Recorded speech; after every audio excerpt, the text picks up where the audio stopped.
Ladies and gentlemen, our monster freak Frankenstein storm now moves east and will move out to the Atlantic by Tuesday.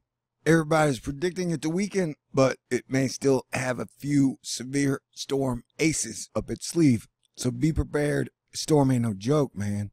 And if that wasn't bad enough, looks like we get about a one-day break before all the nastiness kicks back up again on Wednesday. So this storm really lived up to what it was supposed to do this weekend. Everybody's still talking about the weather from over the weekend, and clearly you can see why. Look at that monster caught on camera.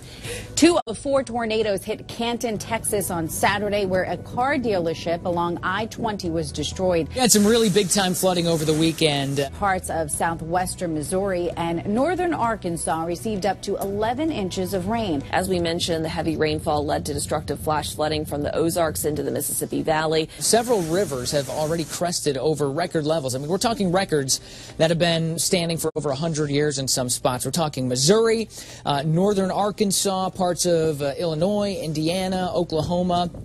A lot of people were affected by this flooding. Here's a look at the flood warnings that we still have in effect, and this is basically due to residual runoff that we're going to see through Monday evening. And then we got the severe weather today up through this area out ahead of the cold front today that we have to deal with. Talk about the threat for severe weather through tonight. It's going to be farther toward the northeast. And here we go. There it is. Big enhanced area up in here for severe weather today, covering central Pennsylvania down into West Virginia and Virginia today. In fact, we do have tornado watches that have been put into effect for western New York and central Pennsylvania. And severe weather and flooding is one thing that I want to talk about for a setup that we have coming up midweek. Now, next storm system starts to develop across the south on Wednesday. That starts to rocket northward on Thursday. Saturday, you have a big cold air mass coming in behind it with snow flurries across western Pennsylvania and the Great Lakes. It's going to be ugly, folks. Ugly, ugly, ugly out there. Stay cool. This is a Thor News presentation. Thor News presents Record-breaking flooding this weekend. There was a tremendous amount of rain that fell, not only just over the weekend, but the 7 days prior to that, we had a huge amount of rain, so we knew this was going to happen, and we knew it was going to be bad in a lot of these spots. Some river crests smashing records that have stood for more than 100 years.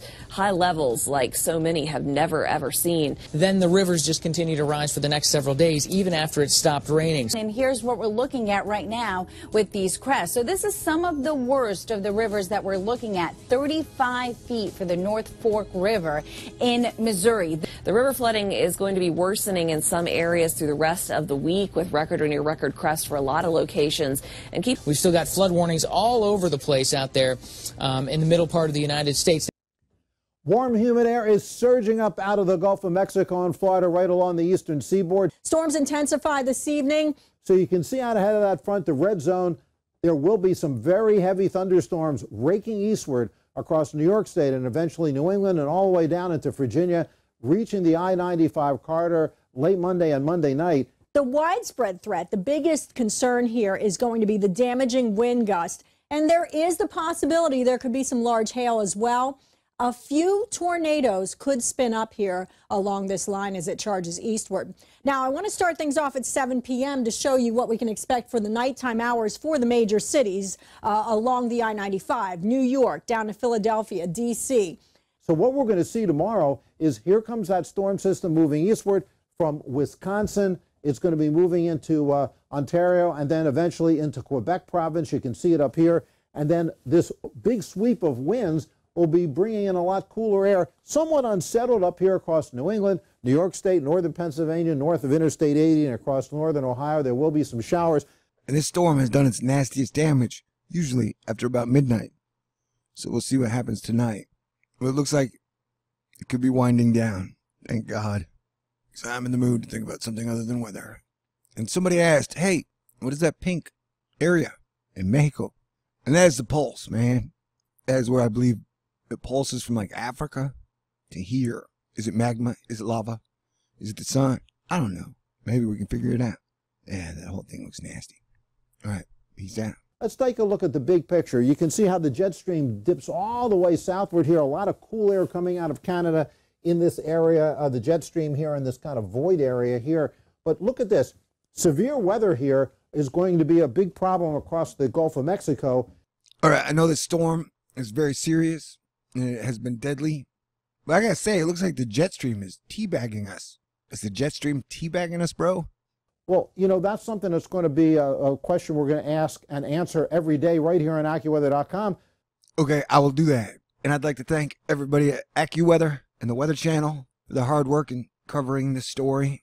A lot of America still has its head in the sand about where the weather situation is at, because it's only going to get weirder, wackier, and worse, unfortunately. I do not know what's going to tip the tide. I know it's time for us as a people to come together.